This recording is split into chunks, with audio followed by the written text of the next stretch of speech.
तो अभी तक के टॉपिक में हमने मेल और फीमेल रिप्रोडक्टिव सिस्टम के बारे में पढ़ा और ये बताया कि किस तरीके से ओवरी से एग रिलीज होता है और किस तरह से मेल के अंदर स्पर्म फॉर्मेशन होता है।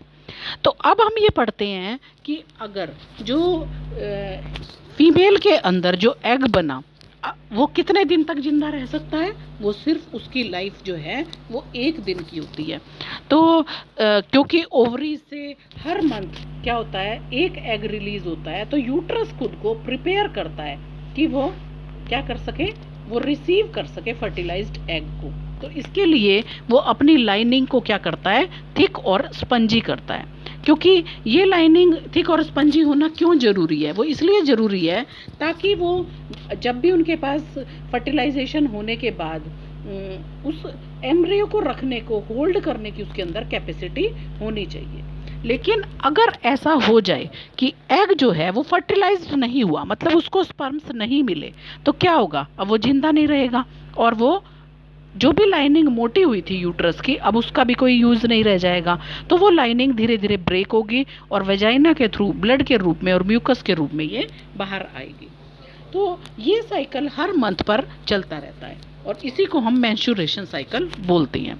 ये 2 to 7 डेज तक चलता है, ये ब्लीडिंग का जो प्रोसेस है। अब एक और टॉपिक आता है हमारा रिप्रोडक्टिव हेल्थ। अब रिप्रोडक्टिव हेल्थ क्या है, जैसे कि हम देखते हैं कि जो सेक्सुअल मैच्योरेशन का प्रोसेस है वो ग्रेजुअल प्रोसेस है, लगातार होने वाला प्रोसेस है।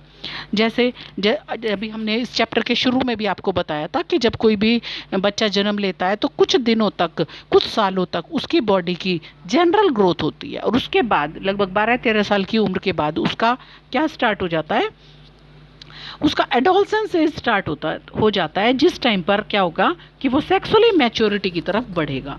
लेकिन जो जनरल बॉडी ग्रोथ है, ऐसा नहीं है कि वो उस टाइम पर रुक जाएगी, धीरे धीरे वो प्रोसेस भी चलता रहेगा, ठीक है। लेकिन अगर कोई पर्सन सेक्सुअली मैच्योर हो गया तो इसका मतलब ये नहीं है कि उसकी बॉडी या माइंड भी सेक्सुअल एक्ट के लिए तैयार है, या वो बच्चे पैदा कर सकता है या उन बच्चों का केयर कर सकता है। तो हम कैसे डिसाइड करेंगे कि हमारी बॉडी या माइंड इस चीज़ के लिए रेडी है, इस बड़ी रिस्पॉन्सिबिलिटी उसको लेने के लिए।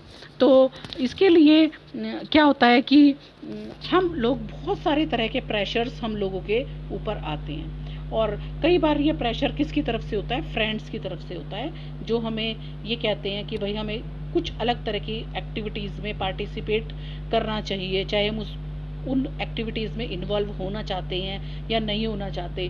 और कई बार फैमिलीज़ की तरफ से भी प्रेशर होता है कि शादी हो जानी चाहिए इस उम्र तक या बच्चे पैदा कर लेने चाहिए। तो इसके अलावा क्या होता है कि गवर्नमेंट एजेंसीज़ जो हैं वो प्रेशर करती हैं, प्रेशराइज करती हैं कि कम उम्र में बच्चे नहीं होने चाहिए या बहुत ज़्यादा बच्चे नहीं होने चाहिए। तो इस सिचुएशन में चॉइस करना बहुत ही मुश्किल काम हो जाता है। तो अब हमें क्या करना है कि हमें ये भी पता होना चाहिए कि अगर हम कम एज में अगर हम क्या करेंगे, सेक्स वाली एक्टिविटीज़ में इन्वॉल्व होंगे, तो फिर उससे क्या हो जाएगा कि उसके हेल्थ कॉन्सिक्वेंसेस क्या हो सकते हैं, उसका गलत इफ़ेक्ट हमारी बॉडी पे क्या हो सकता है, ये हमें पता होना चाहिए। तो 9th क्लास में भी आपने एसटीडीज़ के बारे में पढ़ा था, जो एक पर्सन से दूसरे पर्सन तक कई तरीके से हो सकती हैं। तो क्योंकि सेक्सुअल एक्ट में 2 पर्सन्स की बॉडी का इंटीमेट कनेक्शन होता है, तो इससे हमें ये पता चल जाएगा कि भाई अगर एक पर्सन को कोई इस तरह की बीमारी है तो वो दूसरे पर्सन में बहुत आसानी से जा सकती है। अब इस तरह की सेक्सुअल ट्रांसमिटेड डिजीज़ बैक्टीरिया की वजह से भी हो सकती हैं, जैसे कि गोनोरिया या सिफिलिस, या वायरस का इन्फेक्शन भी हो सकता है, जैसे जेनाइटल वार्ड्स या HIV का इन्फेक्शन हो सकता है, जिसकी वजह से एड्स हो जाता है। तो अब क्या करना चाहिए कि इन बीमारियों को फैलने से रोकना चाहिए। तो सेक्सुअल एक्ट के टाइम पे हम कैसे हम इस तरह का मेथड करें कि जिससे कि एक बीमारी दूसरे पर्सन में ना फैले। तो इसके लिए एक मेथड यूज़ किया जाता है जिसको बोलते हैं कॉन्डम्स, जिसको मेल पार्टनर अपने पेनिस पे यूज़ करता है, जिससे कि क्या हो कि उसके अंदर जो इन्फेक्शन है उसके फीमेल पार्टनर में ना पहुँचे। अब जो सेक्सुअल एक्ट होता है उसमें ये ज़रूरी नहीं है कि हर बार प्रेगनेंसी हो। तो अगर प्रेगनेंसी हो गई, वो क्या कब हो सकती है, जिन दिनों एग रिलीज हुआ, अगर उन्हीं दिनों कॉपुलेशन कर लिया जाए, मेटिंग कर ली जाए, तो फिर प्रेगनेंसी हो जाती है।